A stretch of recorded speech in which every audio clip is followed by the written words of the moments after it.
Well, let me begin by saying that Luke is a master writer, and he sets the stage for what I think is really an unsettling kind of story with these words as he opens up the story for us. Now, on his way to Jerusalem, Jesus traveled along the border between Samaria and Galilee. Along the border. Border towns, border places, border regions all have a reputation, don't they? But you see, in borders, there's all kinds of mixing that goes back and forth across the border. There's a clash of cultures, a drifting, if you will, of suspicions back and forth across the border. And there's always, if you will, a kind of a mysterious factor going on at the border. Because you see, you never really know what you might encounter. Now, Jesus is going in between the border of Samaria and Galilee, and he heads into a village. And when he gets there, there are 10 men who have leprosy that meet him.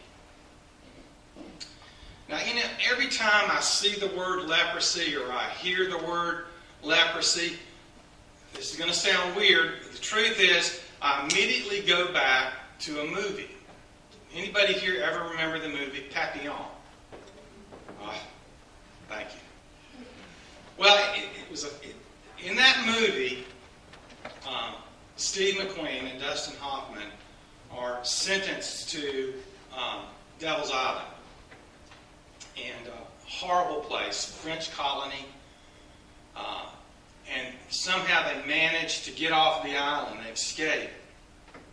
And Steve McQueen, in a boat, gets to a leper colony. And when he gets to the leper colony, and you got to realize, these are people, they don't have fingers. Some of them don't have but one ear. And they all have rotted flesh. And there is a leader of a leper colony, and he comes in to meet with the leader of the leper colony. And this is his only chance. If he doesn't get some help from these lepers, he's going to get caught. He's going to get sent back to prison again. So he goes in there, and it's an amazing kind of a scene if you kind of think back and remember it. There is this border of light and darkness. And behind this darkness, we hear this voice of a leper. And the leper says to Steve McQueen, "You like cigars?" Steve McQueen's sitting there in the light looking at this darkness. And he says, "Yeah, when I can get them." And you see some smoke coming behind the darkness. And he said, "Here." And he hands him a cigar. Part of the fingers are just stubs. Getting the picture? Steve McQueen very carefully takes that cigar, turns it in his hand, and starts puffing away.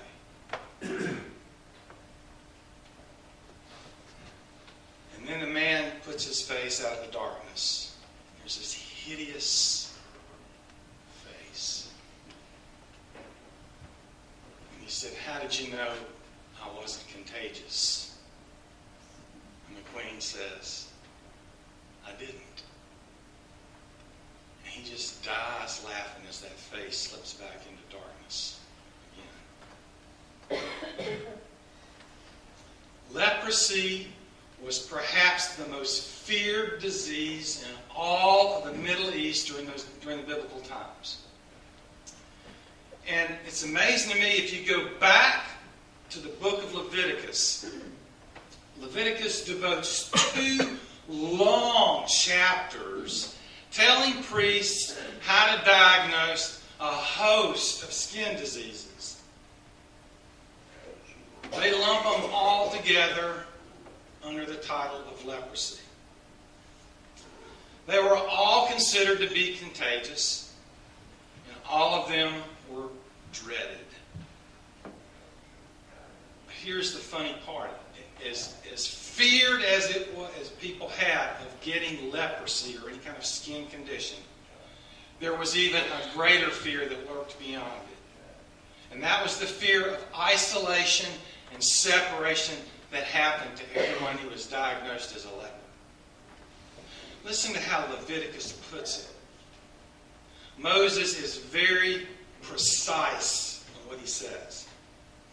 The person who has the disease shall wear torn clothes, and let the hair of their head hang loose, and cover the lower part of their face, and cry out, unclean, unclean. They shall remain unclean as long as they have the disease. They are unclean. They must live alone outside the camp. Lepers were unclean outsiders. They couldn't have anything to do with clean insiders. You understand? They live over there. We live here. We are not like them. They are not like us. God knows we feel sorry for them. But we have to have healthy boundaries. And as far as we can tell, and everything that was ever written in the Bible about lepers, they were perfectly compliant and obedient about all of this. They did not cross the boundaries. They kept their place. They maintained all the legal health laws and health codes, even when Jesus came walking into their village. They kept their place. They stayed at a healthy distance, and then they yelled out to him, Jesus, Master, have pity on us. You know, Jesus looked at them, and he saw what any of us would have seen. They were eaten up with leprosy. All of them. Jesus healed in a whole bunch of ways, practically all of them different, in the New Testament. But this has to be the strangest one yet. He didn't touch him. He didn't spit. He didn't make mud. He didn't go and tell them, go dip yourselves in the Jordan River 7 times. None of that. He just simply gave them a Levitical command. Go show yourself to the priest. And by God, they all just trotted off as compliant as you would expect. Just the same way they had appeared. Not a single one of them asked, why? Because they all knew there were only 2 reasons to go and see a priest if you were a leper. To get a diagnosis or to get a verdict. Clean or unclean. Insider or outsider. Member of the community or a beggar confined to the outskirts of town. A prisoner in your own diseased skin.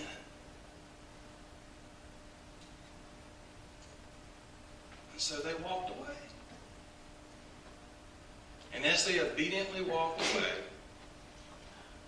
scabs began to fall away. Numbness and dead joints began to return. Partial fingers returned to full length. And their skin was so diseased got as healthy healthy and as radiant as a baby's. 9 of them went on and did exactly as they were told, to have the priest certify that they were cured, so they could return to their families and their friends. Get back to living life again in society. Except for one. Except for one. And he did not do as he was told. As he journeyed along to get confirmation from the priest, and then he saw that his skin was healed, he cried out. He turned back. No, he ran back. And he did not rest until he lay down in the dust at the feet of Jesus. And he praised God and he gave thanks to God. And if anybody was looking, they could see he was making a spectacle of himself. You know, it was highlighted by the fact that the one that returned was a double loser.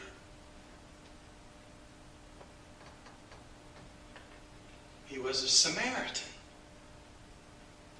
A Samaritan. They are people who believe in the Torah, the Old Testament, but they are also people whom the house of David considered half-breeds.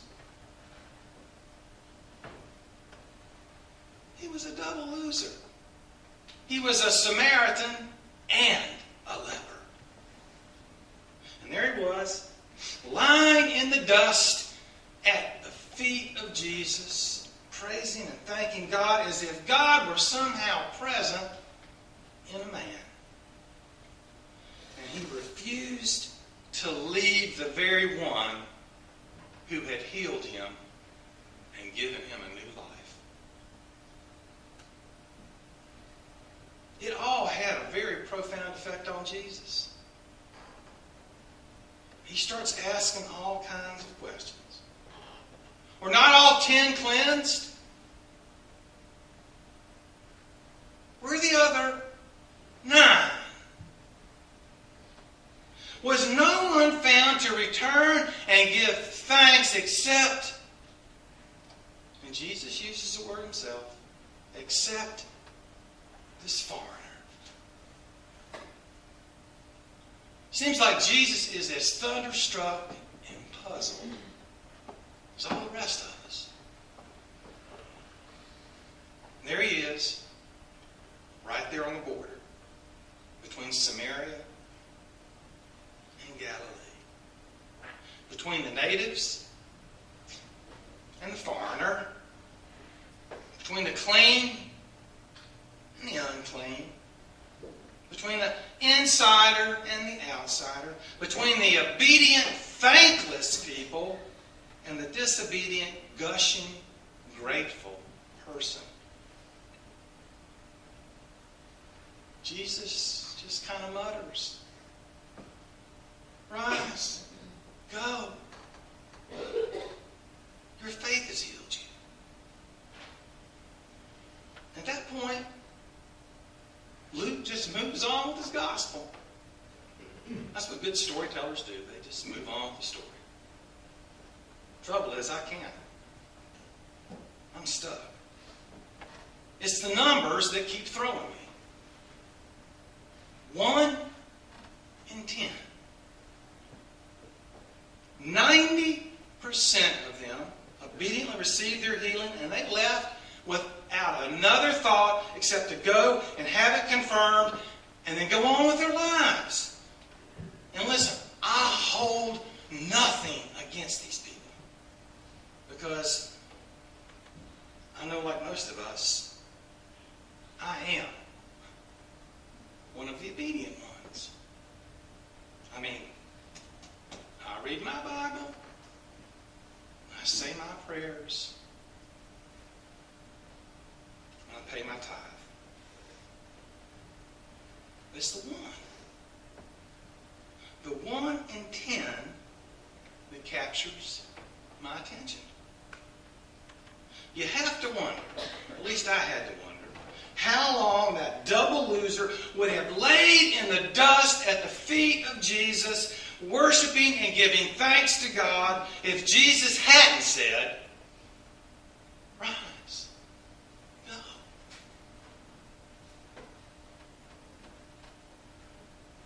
I'd say about 90% of us know about Thanksgiving. You know, when we gather to eat and eat and eat and eat, and we give thanks for that day. We're familiar with the holiday. But far fewer of us return every day to the feet of Jesus with something that surpasses our mere obedience.